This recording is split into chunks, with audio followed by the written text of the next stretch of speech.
Okay, welcome everyone to the second of 4 public art talks here at the Lsd MFA in Visual Arts June 2022 residency. I'm the director of the program, Ben Sloat. We start our program with a land acknowledgement. Lesley University here in Cambridge resides on the ancestral and unceded lands of the Massachusetts peoples, whose name was appropriated by this Commonwealth.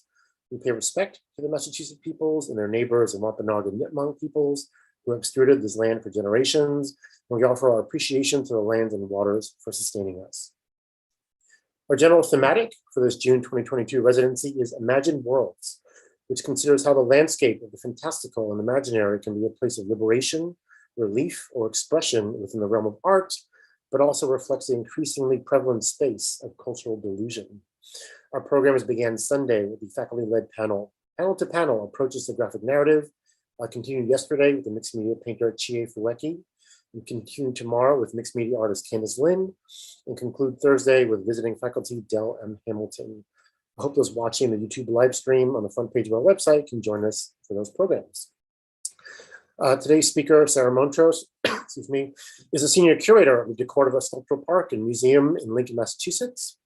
Notable exhibitions she has organized include Visionary New England, Screens Virtual Material, Cool Medium, Art, Television, and Psychedelia, 1960 to 1980, and Expanding Abstraction, New England Women Painters, 1950 to now. Prior to deCordova, Montross worked at the Bowdoin College Museum of Art, where she organized shows and publications, including past features, Science Fiction, Space Travel, and Postwar Art of the Americas, published by MIT Press in 2016. Please join me in welcoming Sarah Montross. Hi, Ben. Thank you. Nice to see you all. Let me share my screen. I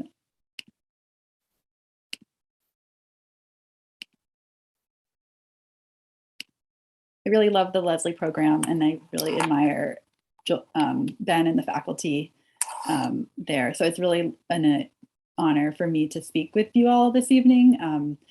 And my plan is to talk about 3 exhibitions that have spanned the last 7 or 8 years, and walk you through the concepts and the research I did around them, and see how they hopefully build on each other. And they are effectively about world building or visionary and utopian thought. And so hopefully over time, this will, accumulate into really connective ways in which these topics and these ideas and these artists relate to the broader themes of your courses this week and during this period. So I will talk more about the content research side of things, but I'm really open to discussing or answering questions about the process, like the how of exhibition making as well during the Q&A period, if that is of interest. But like I mentioned, a lot of the work that I've been focused on, or through line in my work as a curator, it has been focused on visionary, utopian, and world building practices among artists past and present. I'm interested in, I work primarily with living artists right now, but I do think of myself also as a historian and an art historian, and I'm really interested in how temporalities past, present, and future actually can really blend. And I like to do exhibitions that speak to that, those temporalities. I like to make the past weird. I like to make the past feel more connected to us. I like to marvel at the past. I think all of those things are super interesting and full of surprises. And through that, I also would say through these exhibitions that these exhibitions are also critical of how myths of ideas around progress and development and are themselves to be questioned. So this idea that time advances and things always get better, and the questions that arise from that, like who benefits from progress, who benefits particularly from technological advances, things like that. Those are also concepts I've dealt with. And then lastly, I'll jump right in shortly after this, is just this connection, these broad connections between art, science, technology, and faith. I don't think usually puts the categories of science and faith together, but I do think empirical inquiry and faith-based belief systems actually have so much in common. And I think art and technology are great spaces for all of those things to be in touch. So I'll come back to this artist, Caleb Charlin's beautiful photograph of a sunset or a rising sun over the coast of Maine. But it's a great, powerful and visionary image that I like to, that was actually the cover of a catalog I did. So in the spring of 2015, I opened a show at Bowdoin where I had been a postdoc fellow about this topic, past futures, science fiction, space travel, and post-war art of the Americas. So I wanted to do a project that explored the impact of the space race, science fiction as a genre, through film and fiction, and the explosive growth of Cold War era technological innovation in their relationship with avant-garde artists across the Americas broadly. So North, South, Central, however you want to describe it, this hemisphere from the 1940s to the 1970s. It ended up featuring over 80 works of art. There were expressionist paintings, kinetic sculptures, graphite drawings, conceptual drawings, and blueprints. So it really was a very diverse group of artwork in terms of its like medium and material. But across those different types of art making, the show wanted to just aim to investigate how artists from the United States and several Latin American countries interpreted notions of conquest, discovery, and the crossing into new territories, both celestial and terrestrial. So I won't get too into this, but I just wanted to mention that this is a period of reinforcing of even this idea of the Americas. So we sort of I have taken that for granted, but during the post-World War II period and into the Cold War period, there was this very strong, particularly from the United States, move to unify the American hemisphere. And so you see that through politics, through culture, this idea that the hemisphere, there was a certainty that there was a shared geography, history, destiny, and that Latin American republics were effectively part of the national front in the West to defend against democracy, that had to defend democracy against communism. So that's a quote by Andrea Junta. But this idea parlayed and connected to and was framed at the same time of the space race. So at the same time, we see these battles, cultural, political, taking place on the earth, on ground, and through politics and military intervention. The space race in the atmosphere, in the ether, the race for Russian cosmonauts to first reach the moon versus the United States astronauts, all of that was kind of all related, like who would conquest outer space, matched by the fact that this was the age and the dawn of live televised experience that could be networked, commonly experienced. Those were major events that connected people, such as the lunar landing. So these ideas are part of these concepts. So within the exhibition, there is a lot of ephemera, you could call it, which included sci-fi magazines from across the Americas, exhibition catalogs where art, technology, and their synergies were displayed and theorized in Latin American countries. And I also was really interested in, could not believe the amount of Latino filmmaking going on in this period, and in particular, very kitschy, amazing Mexican science fiction filmmaking, like this film poster, Conquistador de la Luna. So I was just interested broadly in like the popular culture and how that related to what was quote unquote avant-garde, which sometimes likes to think of itself as separate from all these other things. So I'll just walk through some of the kind of categories or the concepts that were addressed in this show. So through this period, through the 40s to the 70s, let's say, you see this idea of this new humanism that is aided by technological enhancement. And then you also see artists like those seen here who are drawn to those ideas and factor them into their own ways of making. So, and the idea too is that a lot of these artists are taking these ideas metaphorically and expressing them to express feelings of estrangement, personal or societal, to talk about being a migrant or an alien in a very literal way, or to talk about the politics of their own home country. So an artist like Carlos Colombino from Paraguay, he made this incredible wood panel called Cosmonaut in 1968, which is in a collection in the Blanton Museum. And he advanced this technique called xylopintura, where he was chipping, like using a kind of knife to chip into a piece of wood and carve away and then stain to make this cosmonaut alien form, which has a sort of helmet, but out which from the face is this creature with tentacles. And the form itself is sort of degraded, like the wood is loose, it's kind of coming off itself. So it's both technological, but also, or very organic, very expressive. And it was expressive of Paraguay's, or Colombino's expression of Paraguay's own political climate at the time, which was under a dictatorship.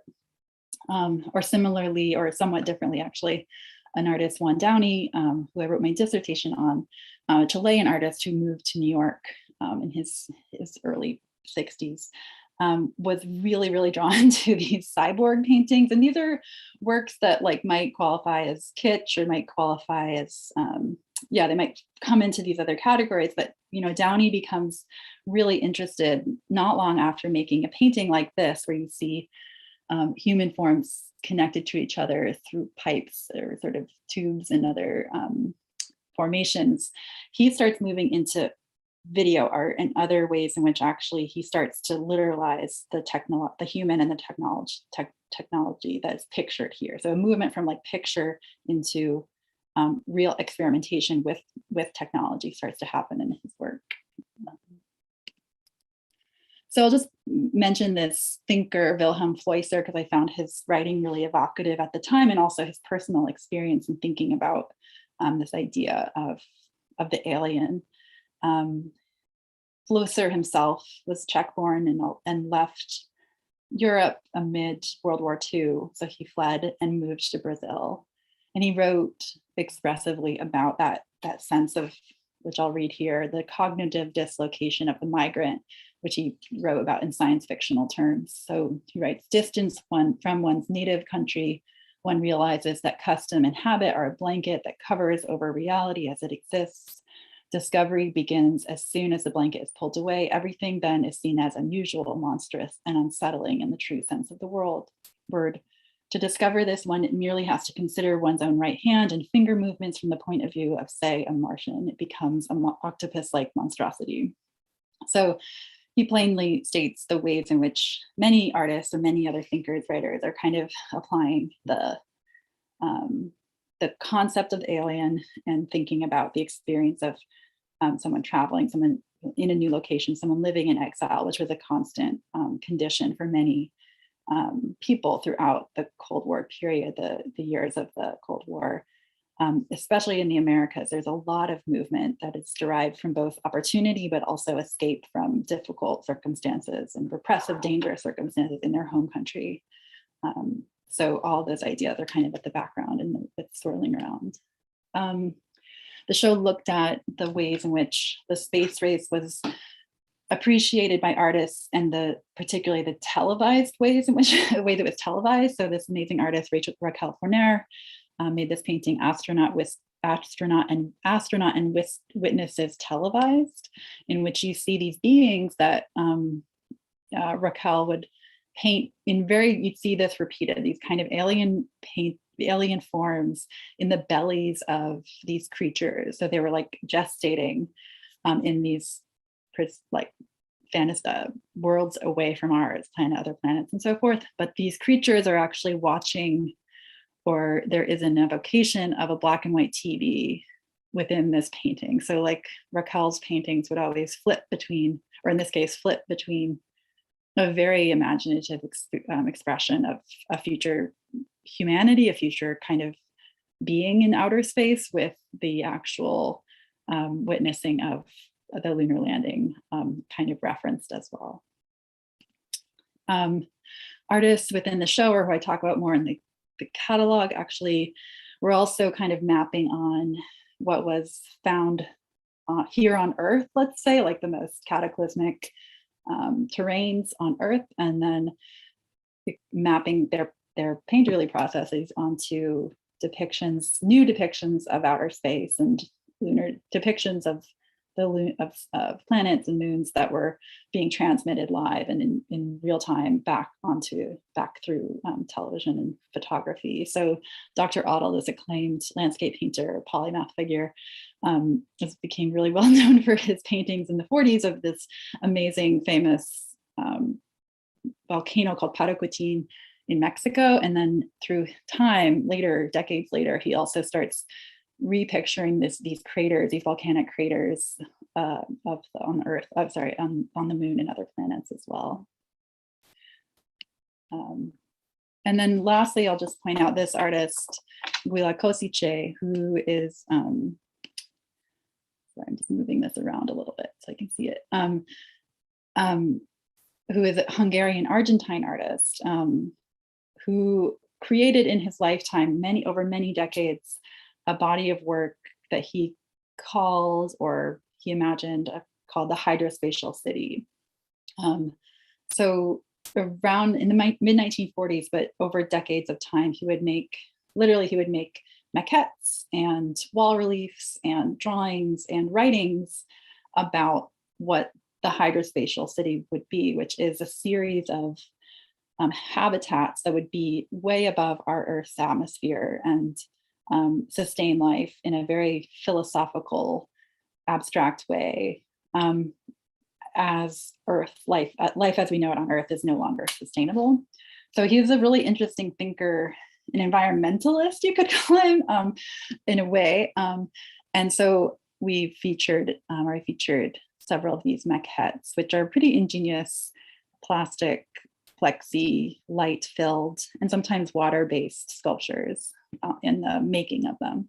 And we worked from this, I worked on this concept of the visionary blueprint, which means that like the blueprint itself being a kind of indication of something futuristic. The blueprint is something that hasn't yet been built or made. It's always in a state of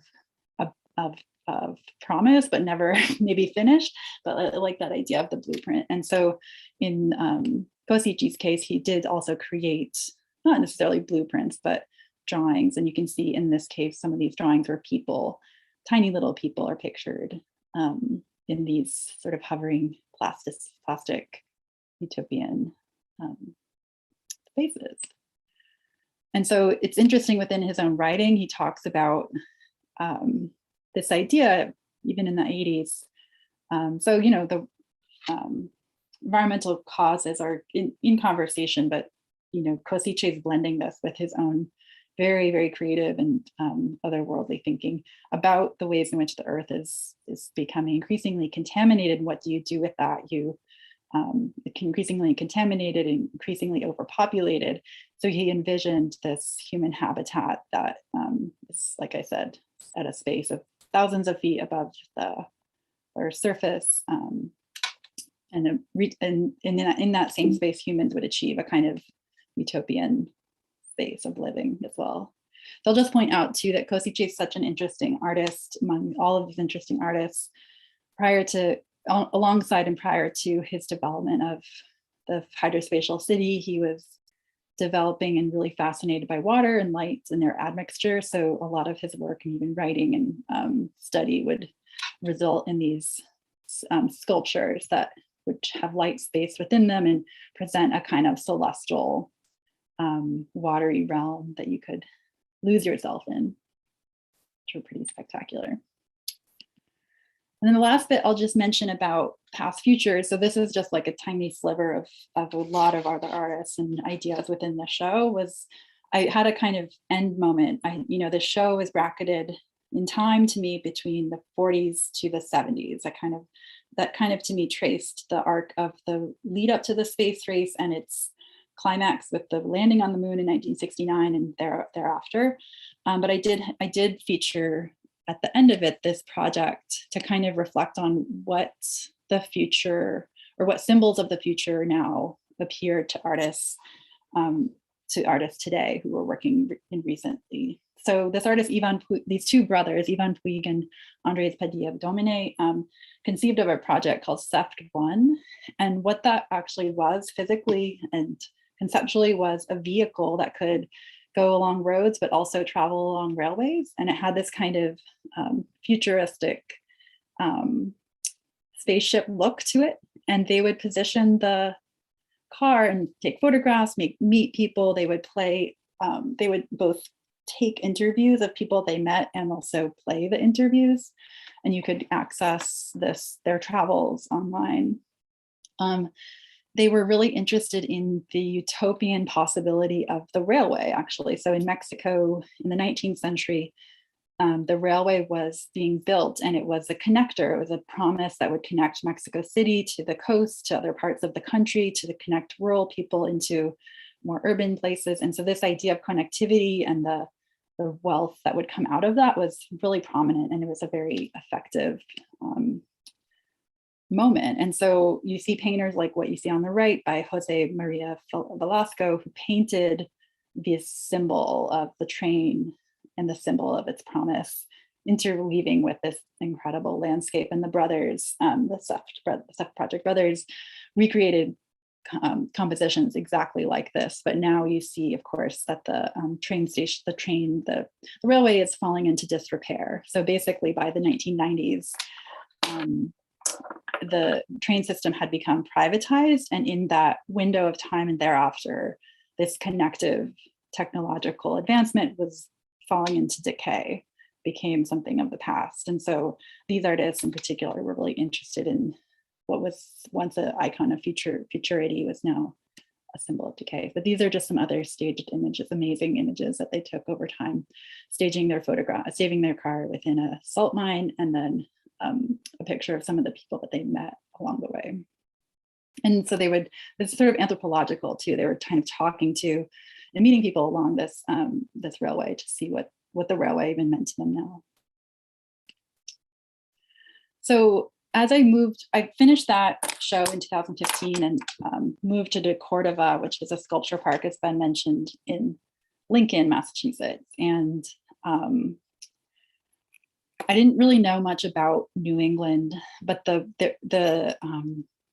museum and the history of the museum really is strongly connected to the region of New England itself as a place, its culture, its supporting its artists. It's not the only way, it's not the only type of art it has shown or shows, but it became really interesting to me. So I'll talk about that as we go forward. But I also had the opportunity, and I'll just talk about this show pretty briefly, to work on artworks within our permanent collection. deCordova has a really interesting, eclectic permanent collection.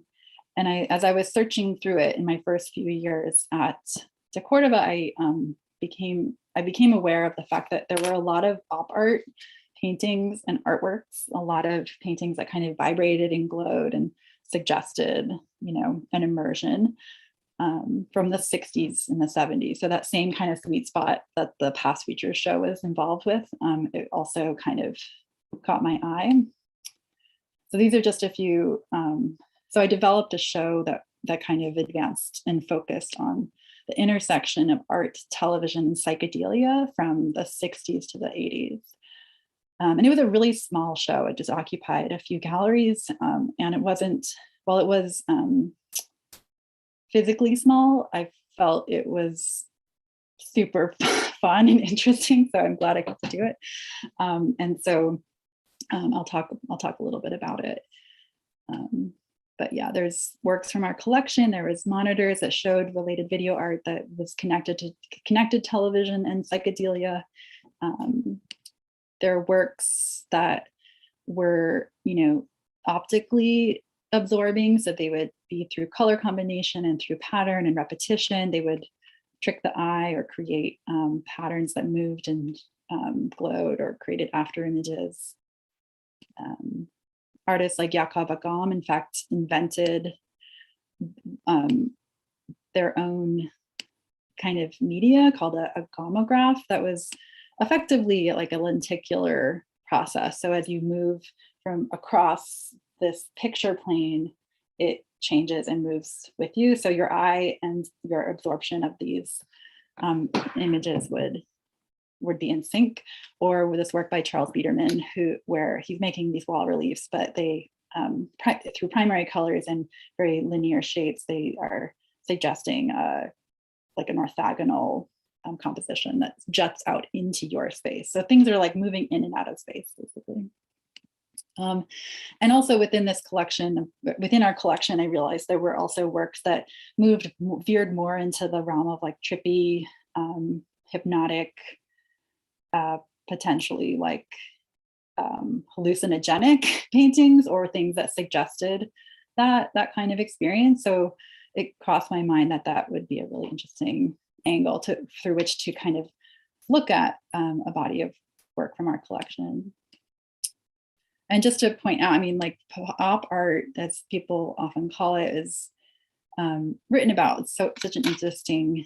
It can be kind of passed over because it was so optical. It was like sometimes thought of as superficial, but I think it's still so interesting. I'll just read this as a way to define it. The optical painter knows that sharp-edged and flatly painted shapes, colors, and lines, if skillfully controlled, can animate an observer's perception even against his will. That's the thing I like, against his will, and bring about experiences of motion, light, deformation, depth, and many other effects for which the painting is only a stimulant.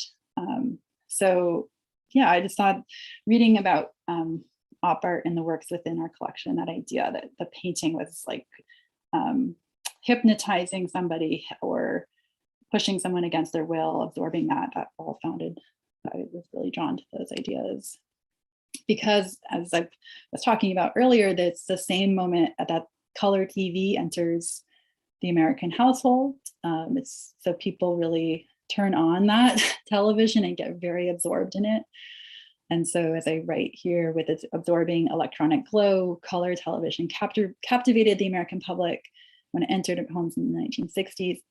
Media scholar Marshall McLuhan described it as a cool medium that draws the viewer in and induces a subliminal state of narcissus trance.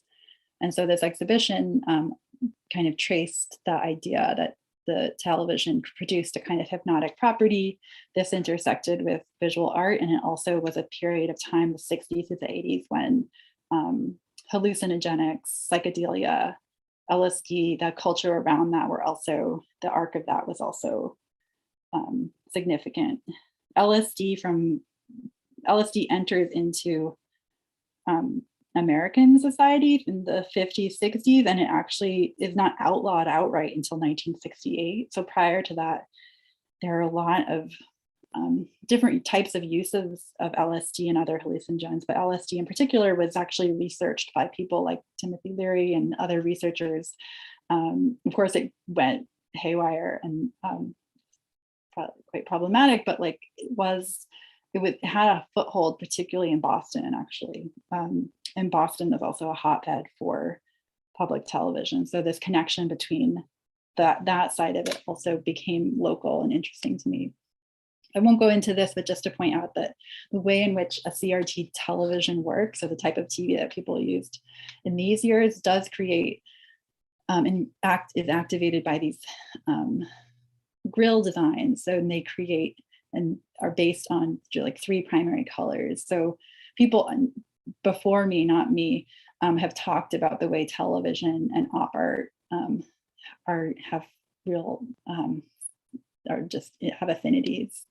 And you very quickly start to see artists like Namjoon Paik and others, but Paik being such an important forefather for so much of video and television art, start to manipulate the cathode ray TV, and using magnets and other tools start to create new visualities with that TV essentially as the medium, as your canvas.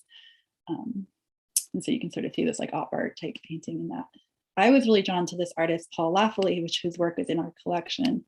And in the research for it, actually, one of my colleagues, Martina Tanga, did some research and learned that Paul Lafley, as a young man, as a young emerging artist, actually was hired by Andy Warhol to sit in front of late night television and just watch it. Like he hired people, apparently, Warhol hired people to do this. And in the middle of the night, there'd be spans of time where a show wouldn't come on, or there'd be a pause. You would get these Indian head test patterns. So these are what you're seeing on the right are test pattern like diagrams that would appear on the television screen in between shows. Sometimes they'd, like, as you can see here from Boston, Massachusetts, they would indicate what channel was on, or they would help register a television through color and through form to become crisp and sharp, and like it would allow you to like change the format on your like the knobs on your television to like make the picture crisper, I guess. But Lafley, as an artist, as a young emerging artist, like really, I guess, was drawn to this diagram and this idea that like a kind of visionary portal like diagram, this kind of system, this all-encompassing system, appeared on TV, and he started to, is one point of interest for him, starts to apply that into his own art making, and Lafley himself really goes deep into these diagrammatic paintings. So this is an early painting where he's called The Ultimate Quest, where you can see the yin yang signs, and this, what I think is sort of like a orb TV, but also devices that kind of unite the picture plane. This is in a space of illusion, but it's a space of contemplation, actually. So you're meant to kind of look at these colors and shapes and patterns and words also within Lafley's paintings and get transported to like a higher realm. Just within this context, of course, too, there's major art exhibitions, there's the development of psychedelic poster design, and the ways in which those things intersect. To me, I'm not the first to just go into this, but I think they're really powerful and visually interesting as well. And also, so as I was saying, that these shows are happening 1960, 1967, but it's also then we're starting to see the recognition of the ways in which hypnotic drugs, mind-altering drugs, were entering into the art conversations of the cover of Life magazine from this time period. New experience that bombards the senses, Lsd Art. So this like guy covered in like a light bath, tripping, I guess. You know, this is like on the cover of Life, so it's not just it's not hidden at all. In fact, it's really prominently shared. And so, yeah, so we're seeing again these connections between how visual artists are talking about immersive, checked out, tuned out experiences that get you to a higher plane or potential. But the critics of these, of both television and psychoactive drugs, are more often describing the addictive qualities of these experiences and the ways in which they like build atrophy. They atrophy the brain and one's engagement with reality, that kind of thing. So that's obviously a huge part of the critique of both TV and drugs like these. So just to end, there's you know, video artists, a number of video artists really captured our attention. We were doing research on this show. So it was myself and my curatorial assistant at the time, Scout Hutchinson. We got really into this very small subset of video and television artists who manipulated imagery on television to create artwork that often had like soundtracks connected to it. And some of these artists really talked about television, you know, like basic television as a psychic healing medium, creating mass cosmic consciousness, awakening higher levels of the mind, bringing awareness to the soul. So this idea that television itself, its ways of connecting, if you can harness that power, you can also get to a higher state. That's a really utopian way of describing what television is, but that idea of connectivity and its cosmic potential was in the air at this time. Or similarly, it's other artists, Stephen Beck, who created these video weavings. And I will actually do something really quick, which is to give you a little taste of what the sound was like on these great pieces.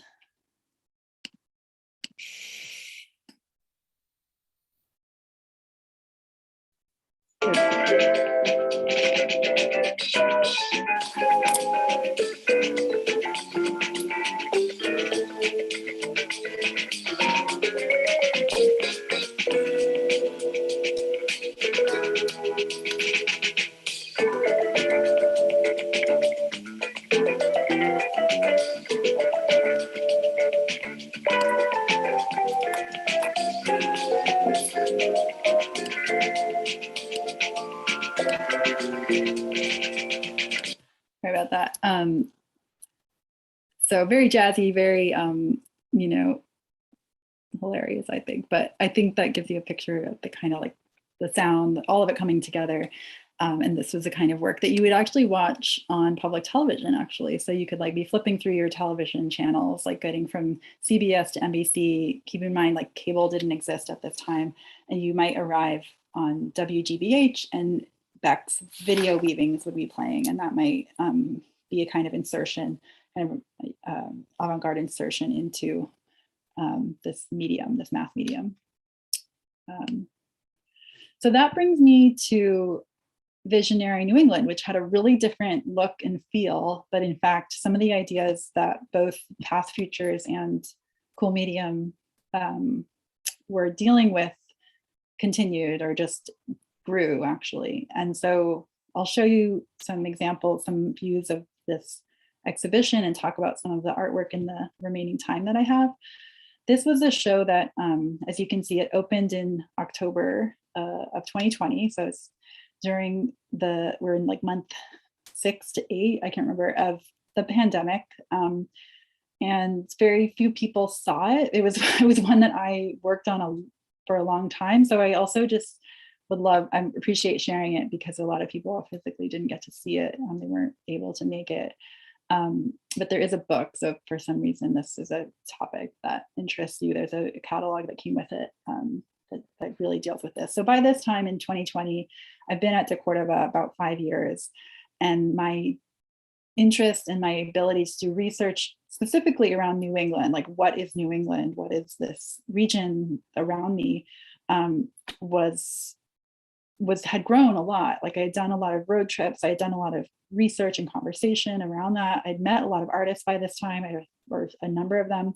And so this show kind of developed out of this interest I had of telling an alternative or lesser told history of New England's character and culture from the 19th century onward. So I'll talk a little bit about that. But the show you can see here is, it opened with these sort of radiating primary shapes created by these mural artists. Sarah, we only see the YouTube of the video. Oh no, weird. Let me try a different thing. Sorry about that.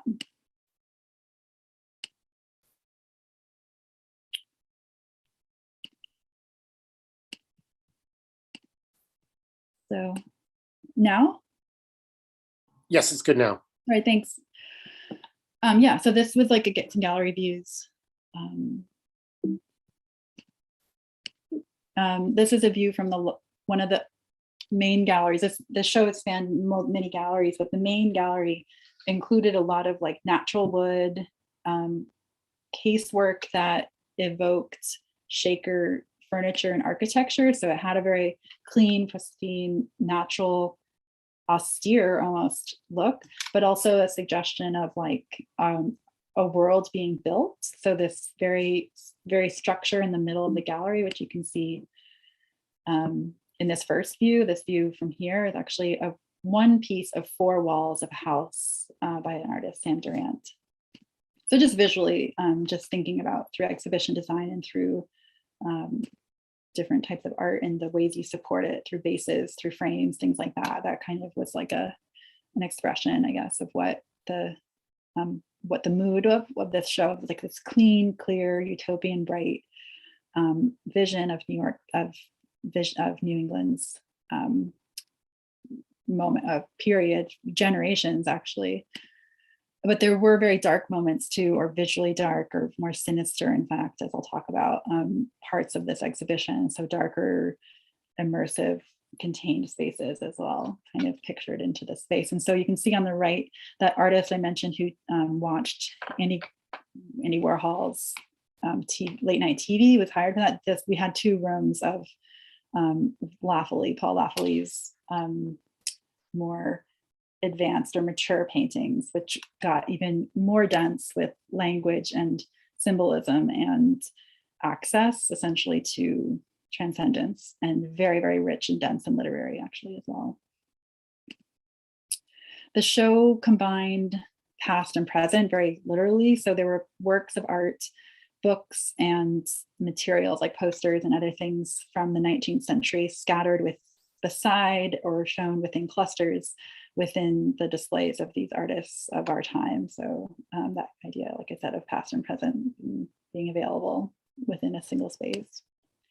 Some of the artwork was shown outside. We have a beautiful campus at deCordova, plenty of outdoor space. So I worked with, in this case, the artist Anna Craycroft to create, she created this incredible installation based on utopian pedagogy or teaching.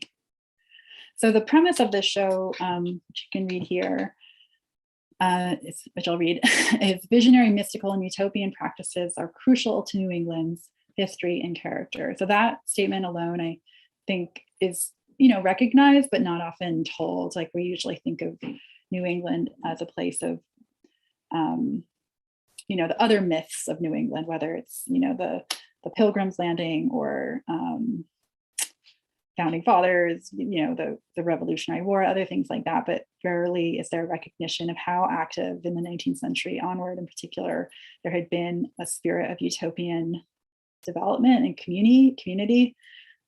So from agrarian communes founded in the 1840s, such as Brook Farm in Roxbury and Fruitlands in Harvard, Massachusetts, to the intersections of spiritualism and experimental psychology in the early 20th century, New England has long fostered alternative ways of nurturing community, personal alignment, and social reform.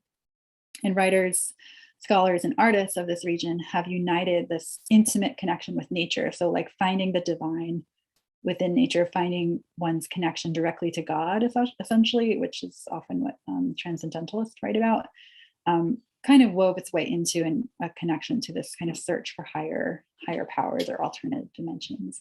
And at the base of this, these two comparisons show you this kind of literal way in which, like I mentioned, artists from past and up to present are applying some of those ideas onto the landscape, or the ways that they picture the New England landscape.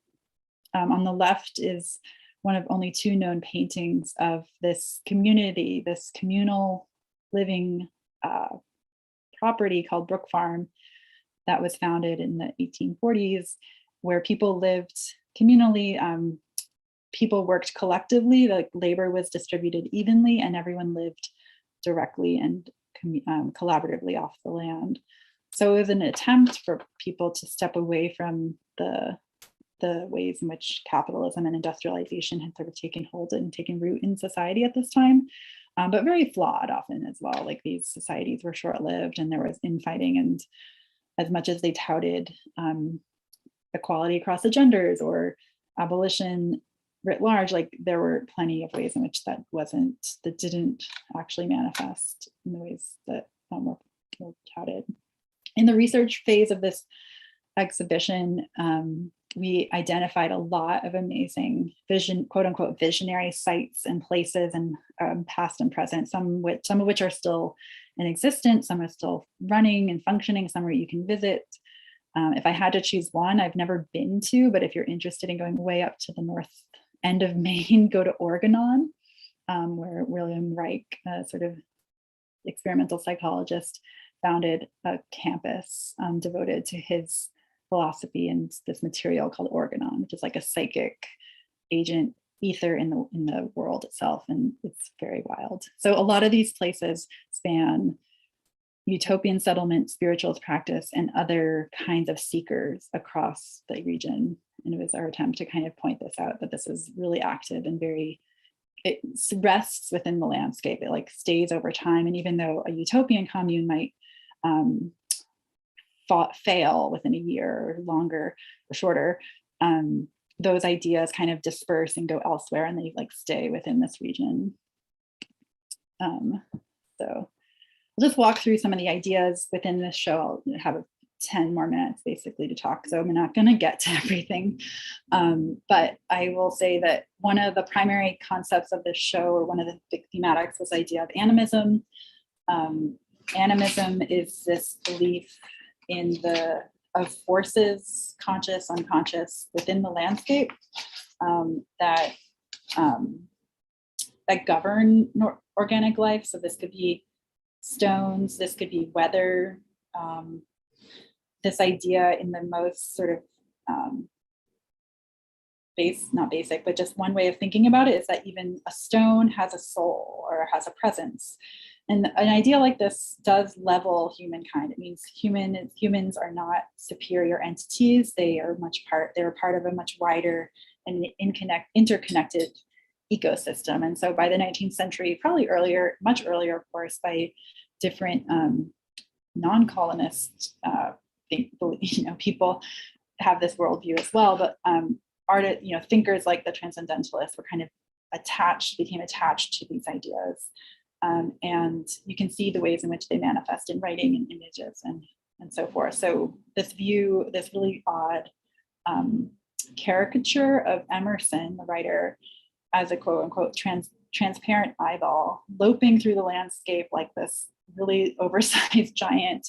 He only has legs and an eye. He's taking in through his eye, through his orb, taking in the sensations of the natural world, like directly, unfiltered, that kind of direct exposure and nature, connection to nature is prominent at the time. Or the development and the rise of something called psychometry, which is actually the reading of stones and laying one's hands on stones, usually women, translated by men, who would, which was within New England, but other places as well. And the people would read the stones and tell the past lives of these stones, their geological stories, or even historic episodes that they witnessed. So this is kind of like a pseudoscience phase, but that kind of idea that a stone kind of sees and witnesses lifetimes, generations, geological eras, and that concept kind of filters into writers and thinkers. So places that were of interest, a place like Dogtown, which you can go visit. It's near Gloucester, Massachusetts. If you're to go today, it's much more wooded and spooky. People think it's haunted and it's a place of witches. It was a place that effectively had been a very, very rocky terrain. So it was very undesirable on the one hand for farmers and others. And it was also a place for outcasts. People from different societies also kind of found their refuge in this area called Dogtown. And artists over time, over many years, started traveling to and visiting and being inspired by places like Dogtown. And so including Marsden Hartley, the great American painter, he made a number of visits to Dogtown and made these small paintings, commenting in his own writings that when he revisited Dogtown, while my pictures are small, they are more intense than ever. And I have for once again immersed myself in the mysticism of nature. So I was really drawn to these connections of artists finding landscapes across New England and being touched and advancing this this fever for an higher plane of experience. This is just how it featured into the show. So artists like Caleb Charland, who's a photographer, incredible photographer of revealing kind of invisible phenomena.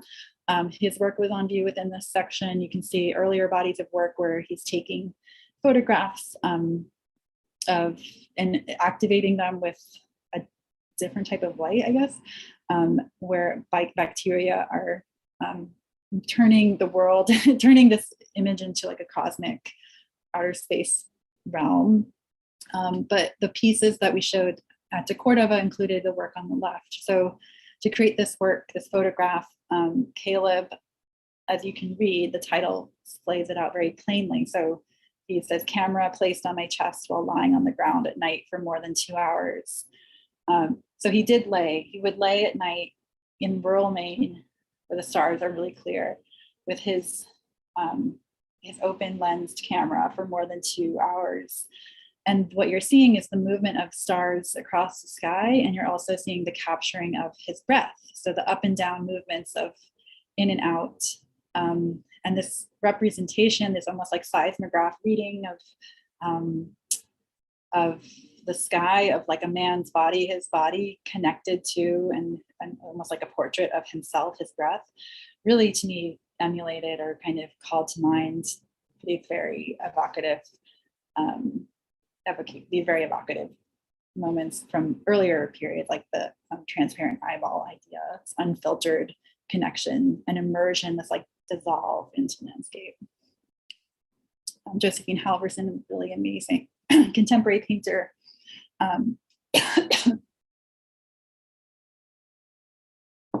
Who the work we showed with her that she agreed to show was these landscape paintings she had made around her own home in Western Massachusetts. So around this period of time and just the years before, Josephine had started painting essentially the boundaries of and the markers of boundaries of different kinds within her land, within her property lines or in and around. And often these portraits, these very close-up paintings, the natural world starts to like come back at you. So this painting of a tree, the eye, you know, is there. It's like looking back at you.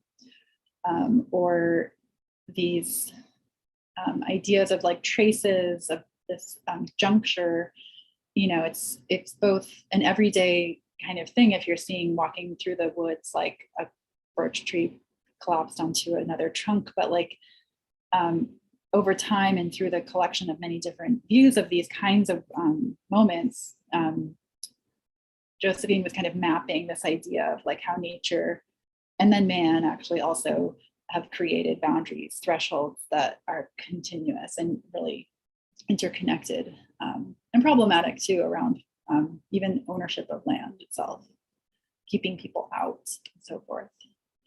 I'll mention just quickly Candace Lynn because she's a speaker who will come, you know, speak more about her work, I think tomorrow or Thursday. But we worked with her to advance a project she had started a few years prior called La China Chirada. So I don't know that she'll talk about this exhibition or this installation in particular. But what you're seeing actually, we had initiated a project with Candace that was going to be shown outside. So this installation actually was a much reduced version of what was going to be a clay body, a clay on the ground, a large piece of clay, and what would look like a body sunken into it. And around it were these sort of materials, herbal medicines, pieces of ceramic, other statuettes, and other items that evoked the passage of Chinese laborers to the Caribbean and even into the New England region. So, and this was during a period of in the 1900s or 19th century as well, where opium starts to be a part of global, or was continuing to be a part of global economies, and the opium wars existed. And so Candace's ideas were centered around this idea of the desire for opium, how it hooked people, how it became a marker of colonial greed, and how it actually entered into polite society within New England, but also the traces of Caribbean and colonial and Chinese migrants, essentially, or slaves, came and were embedded within this experience. So in the interest of time, I'll move a little more quickly.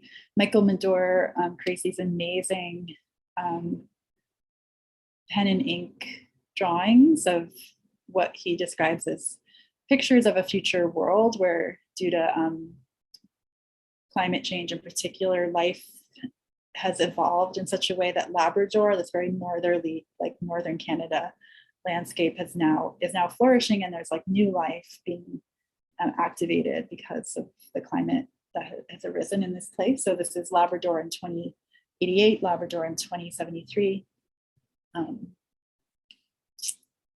The show looked at this history of spiritualism, so this connection to and conversation with people in the afterlife, which arose in the 19th century, and traces of it continue through to today. But it really was it was very popular in the 1840s, 50s, onward, 60s. So we featured artists like Harriet Hosmer, female artists in particular, because a lot of women were clairvoyants. A lot of them would lead the seances. They could speak the spirits. Medavo, Warwick Fuller, both of these artists were known both, well, in Harriet's case, had like psychical tendencies or evoked spiritual realms, as in Fuller's Veiled Future. And I just was interested, as I've been talking about, the ways in which these ideas move forward in time. So even seance culture continues. You can, of course, participate in a seance now, but that was really active still through the 50s. This is an artist living in Boston. And so artists we just looked at and worked with evoked some of the ways in which spiritualist photography in particular was showing both an objective reality and a life force or a kind of energy beyond the empirical world. So Kim Weston is an example of that, who made this incredible installation of her photographs of dancers at powwows, and within it, this kind of circle of thousands of tobacco bundles that were actually a memorial to missing and murdered Indigenous women across the country. So spiritualism, which is like a faith, like a popular faith, is often centered on this idea of loss. Like someone has died, someone is trying to find or get back in touch with the deceased family member, so they go to a clairvoyant or someone else to speak to them. So there is this pain attached to this faith system, and in Kim's work as well, though it's many years later and very differently contextually, it does evoke that same idea of pain and searching and connectivity.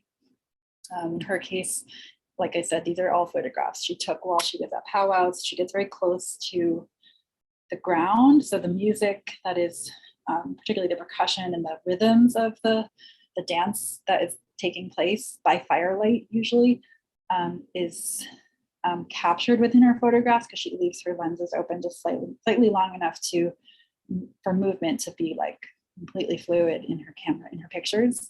And she herself, a woman, a person of color, she writes in New York for a New Havener, a descendant of the Mohawk tribe of the Iroquois Confederacy and a member of the Seminole Nation. All of those things, all those aspects of her identity are channeled through these works. Like I said, this is a combination of those photographs and also this memorial where she created thousands of silk tobacco bundles. And those bundles are usually given as offerings, or like their offerings or prayer moments for prayer. And in this case, it was also a kind of symbol of acknowledgement for this crisis.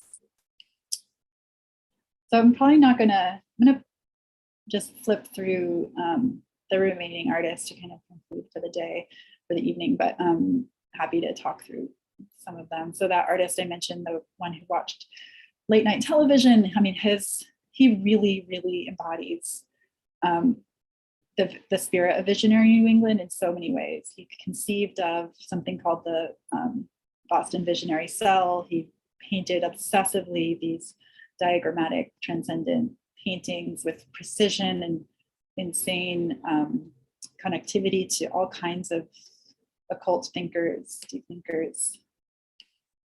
You can get a sense of how wild these are. And essentially, you would put your hands up to this painting like that you see on the left, put your eye or your forehead to the eye, and you would like meditate on the words and the diagrams around this work and kind of radiate from that. And the last section was just about this formation of utopian settlements. So if you're interested in that, I'm happy to share more. But these homes, these places where people lived communally, some of them do still exist, like Fruitlands, where these activities took place.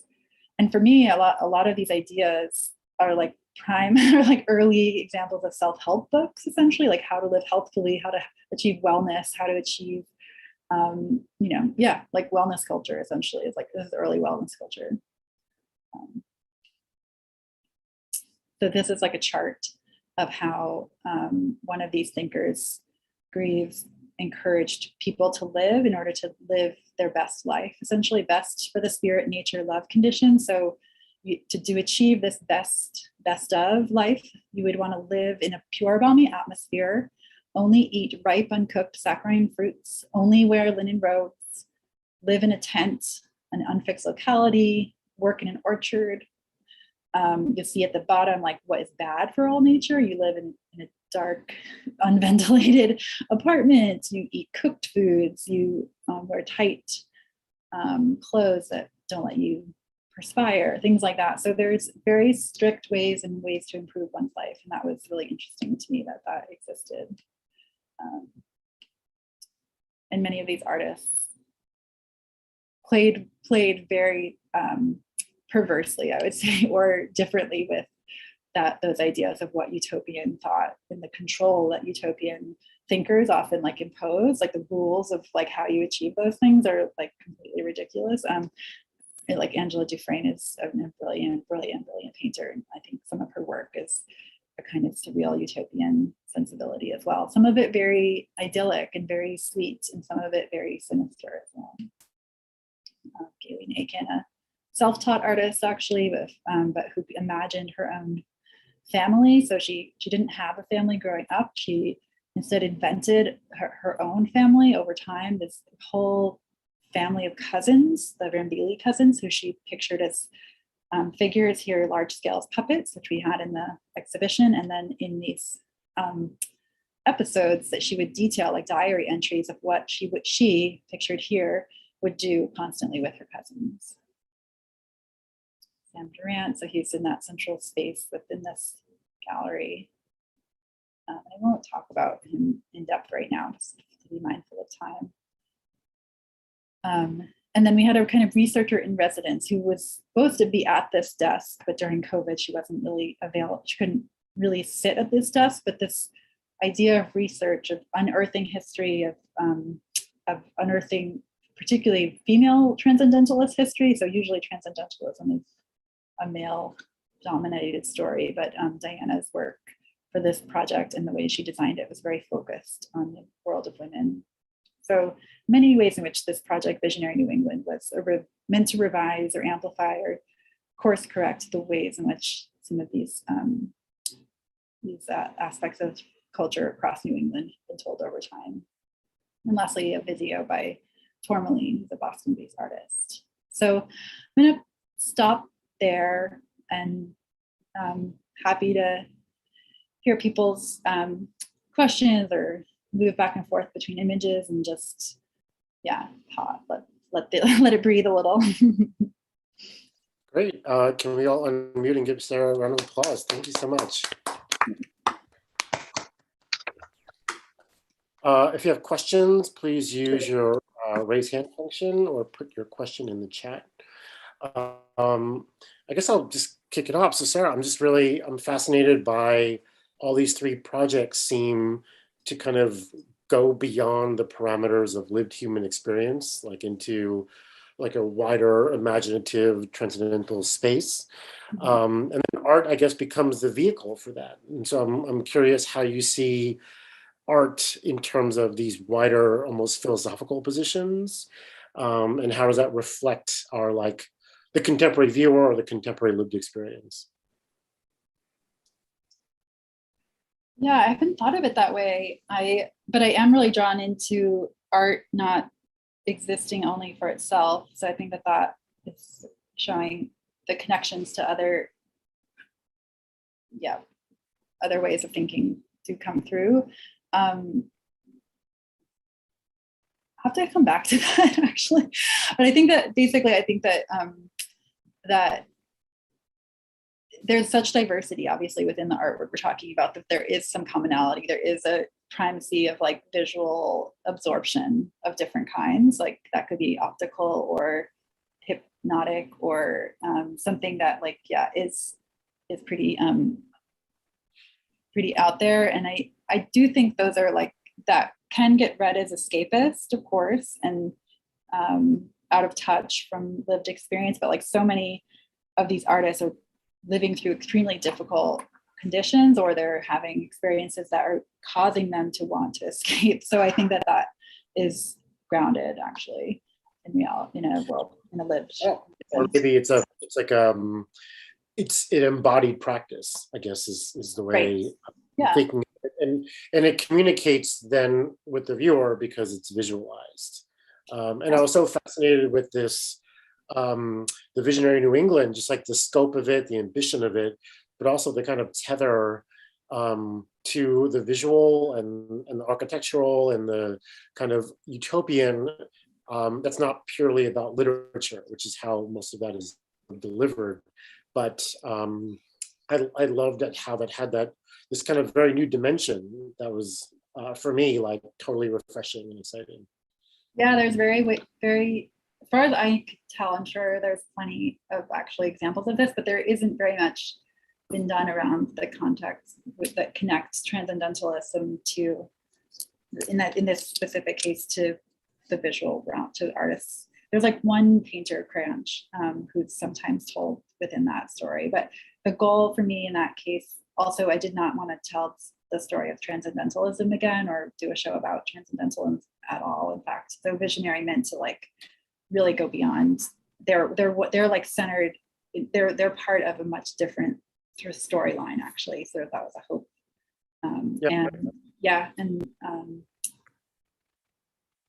Great, thank you. I see a question from Craig, then Oliver, then Sheila. Hi, Sarah. Hi, Ernie. Good. Oh, and can we go to gallery view so we can spread out a little more and see each other? Is that possible? You can click on the upper right. You can change the view. Of my own, yeah, no, okay. Or I guess just if Sarah stopped screen sharing, maybe. I'm so sorry. That's so silly. There we are. God, Yeah. so sorry. Great. Yeah. Thank you. So my question, it feeds off of Ben's question a little bit, but it's also really basic, and I think it's of interest to the students. To talk a bit about what is a curator at this time and place. You know, traditionally a curator, I think, primarily worked out of received information, was a sort of presenter of received information. And obviously the curators have become much more granted agency and have a very creative role in kind of interpreting, presenting, thinking about art and so on. I guess, you know, if you could just tell us a bit about how you see the role of the curator at this time. Yeah, I think that exhibition making is such a great way, like it's a beautiful way to tell stories. And so in my case, I've had these are just a few examples of ways I've worked, but I am really drawn to create exhibitions that do tell an alternative way of alternative moments of history that are lesser known, and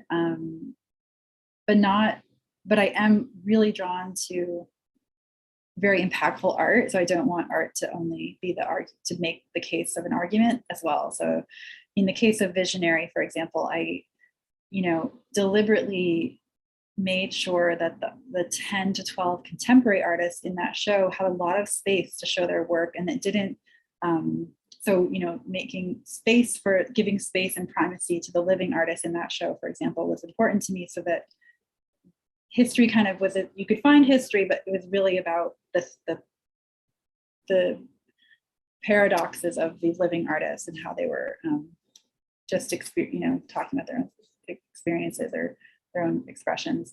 So, I mean, a curator, now today can do things that repeat canonical story, histories, art histories.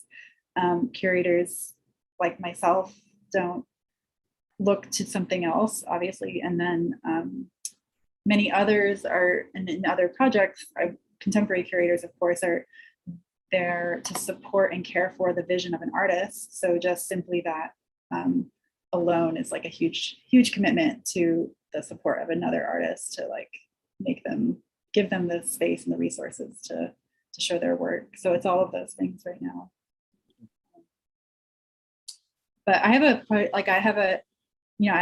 trained as an academic, so I do think I I do think, and I do like do a lot of research, basically. I love research, so. Thank you. Mm-hmm. Oliver?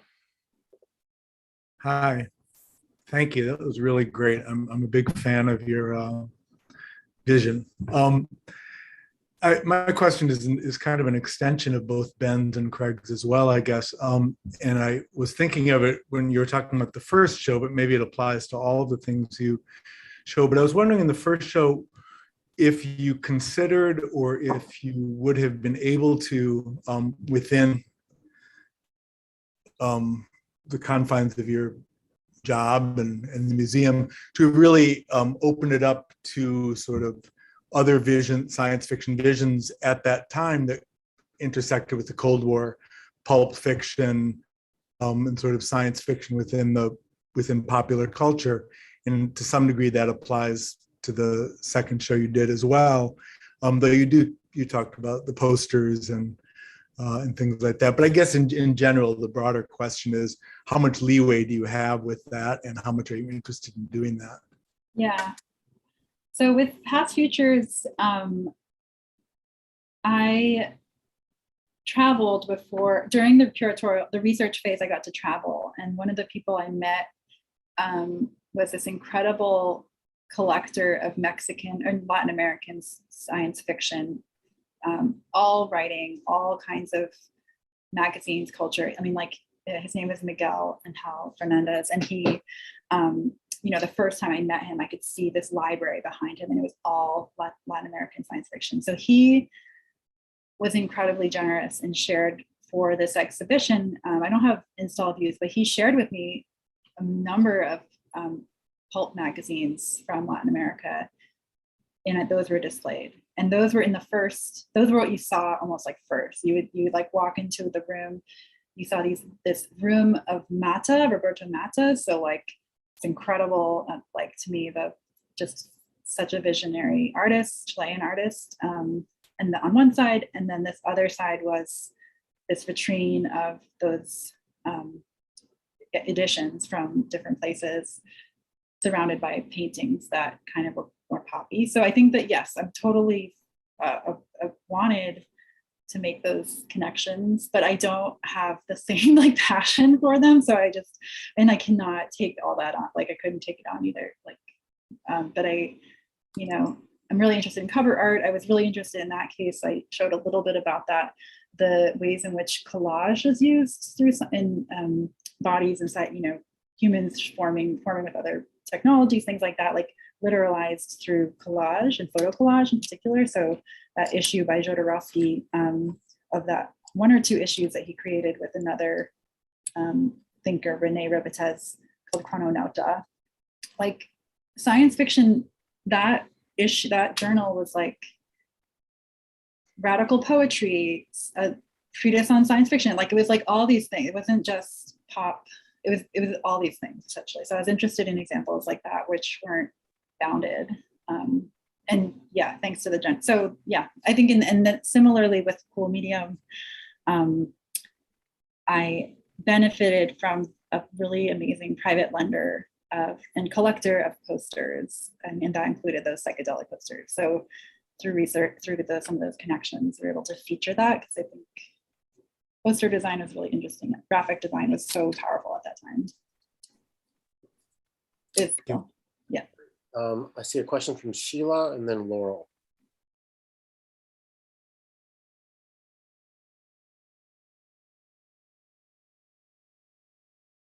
Hey, thank you so much, Sarah. I really enjoyed your presentation. I noticed that you used the term utopia a lot. And I wanted to know, did any of the artwork strike you as dystopian, and where does dystopia fit into the conversation in regards to this body of work? Yeah, I think I could have used dystopian more probably, but like, I kind of was going fast. Always, I mean, they like often coexist, those ideas. And so like with Past Futures, some of those artists were living through dystopian lives, whether that was in Argentina during dictatorships, where people were being imprisoned or disappeared. There were, of course,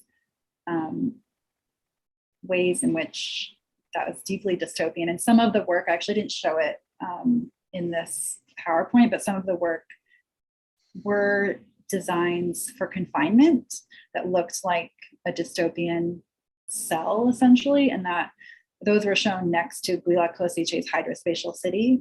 So this idea that like a utopian world, at the same time, artists were making blueprints of a very different kind. So yeah, totally there. And then for visionary as well, I think there's a lot of trauma actually within that show, whether it is violence enacted on women or people of color, and the ways in which that is not certainly not recognized in history as much, including the work of Kim Weston in a way. But yeah, definitely, I'm glad you brought that up. Laura? Hi, Sarah. Thank you so much for your talk. I love seeing all your projects and how you shine a light and create all these connections among, you know, sort of marginalized or dismissed or counterculture communities, you know, so-called outlier communities, and create this really wonderful constellation among the works, and also introduce a lot of artists that few people know about, and created conversations with, say, more prominent ones. And my question is actually so simple. I'm just really excited to hear about what you're going to do next. Oh, Yeah. yeah. You know, I thought about that myself. I kind of hit a wall with the pandemic, actually. Like, I've been really excited. I've been really grateful because I got Past Futures was like, to me, a project of a lifetime. Like, I couldn't believe I could do it. Like, it was my biggest first professional project. And so, and then I've been able to just continue and arrive at new projects. And Visionary New England, to me, represented similarly a kind of like, and that happened, took 5 years. So it's possible that something will come in my head, or like I'll come to something pretty soon, I hope, and get to a similar type scale project within a few years. But like, who knows, like that might actually not. Right now I'm working on a show I'm working on a bunch of things. I am working on a show with the artist Hugh Hayden, that will open next spring. And he's a sculptor, conceptual sculptor. He makes a lot of work out of wood. He's engaged with the histories of craft, I guess, but also forms of architecture. And he's a bit of a world builder, but he's not in the same skill. No, it's quite different, actually. So yeah, I would love to have a new project. I just don't. Like, I don't know. I think a lot of people got flattened and a little bit tired, or I'm a bit tired still. So yeah, but I appreciate it for asking, Laurel. And I really admire your work actually in this story too. I think it fits really beautifully in. Yeah. I have a question from Will Clem, who is putting his daughter to bed. So he message. And so I guess trying to distill it down, he wonders, because he's really responding really positively to the range of content. And so I guess he's wondering how do things kickstart for you? Like, how do these projects seem possible, or how do they start taking shape?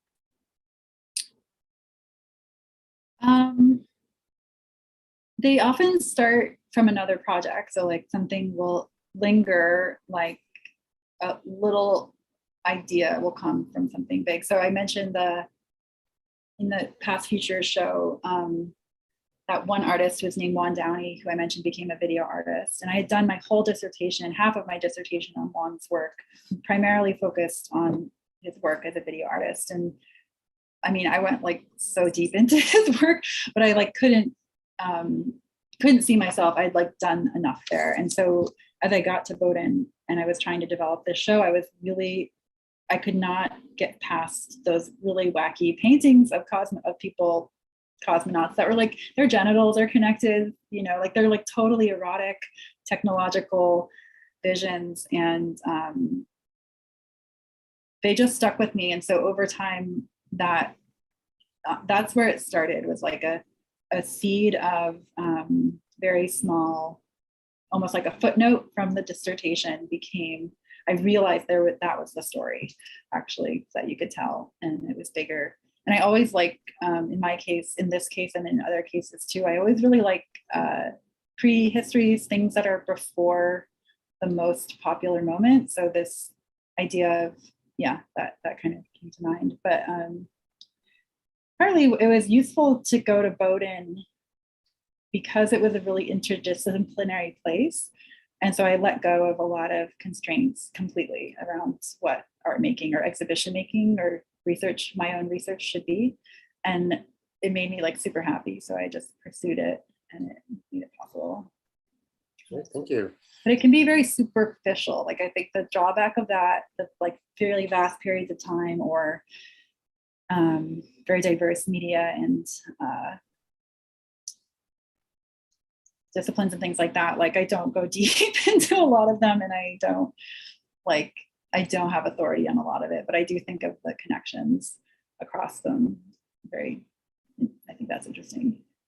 I know, but for me, I think there's a lot that sort of orbits around our kind of contemporary understanding. Because when I look at your experience of past futures, I'm like, oh, well, we have an idea of how that played out, right? Because we have the kind of like the privilege of the present to be like, oh, well, the kind of space age era, their ideals sort of unfolded in this way, or how art and television, psychedelia at the time had a certain premise, and then that led to these kind of things. Whereas I feel like in Visionary New England, it's great to see people still in that practice. And I think that's like right. Revelation. Yeah. Yeah, Visionary is the most contemporary. Like those first two projects bracketed, you know, they pretty much cut off by the 80s, and then Visionary was that Visionary came out of a lot of my own seeking for a different way of being in New England. I got to Boston and I really didn't like it. I felt alienated, I guess. So I did find solace in some ways around these like weird eccentric road trips and things like that. And at that time I was meeting artists, and a lot of those, thankfully, some of those conversations started allowing me to connect the dots. Oh, wow. But it was Visionary New England probably started because during that show about cool medium, I was going into the archives of early LSD studies, and I encountered these drawings made by Hyman Bloom, the painter, while he was under that drug, and I hadn't realized Hyman Bloom had taken that on, and it was so yeah, that struck me as like deep, that there's a story there basically, like that, why would the therapy of LSD be born in Boston, for example? Oh yeah. Like it, to me, that's like a very weird paradox of like studying something that's supposed to give you relief, but you also like make it scientific and contained. Like those are very, very, very New England things to me. You know, I've known you so long, I don't even know where you were born or like what your background is. I am from Massachusetts, so that's probably why I think it's in Okay. me. Yeah, but center Massachusetts. Oh, but like the Boston thing was I guess that's understandable. Yeah. Well, can we all unmute one more time and give Sarah another round of applause? Thank you so much for your wonderful talk. Thank you. So lovely. Thank you so much. Okay, well, good night, everyone, and we'll see you tomorrow for the Candace Lynn talk. Okay. Night.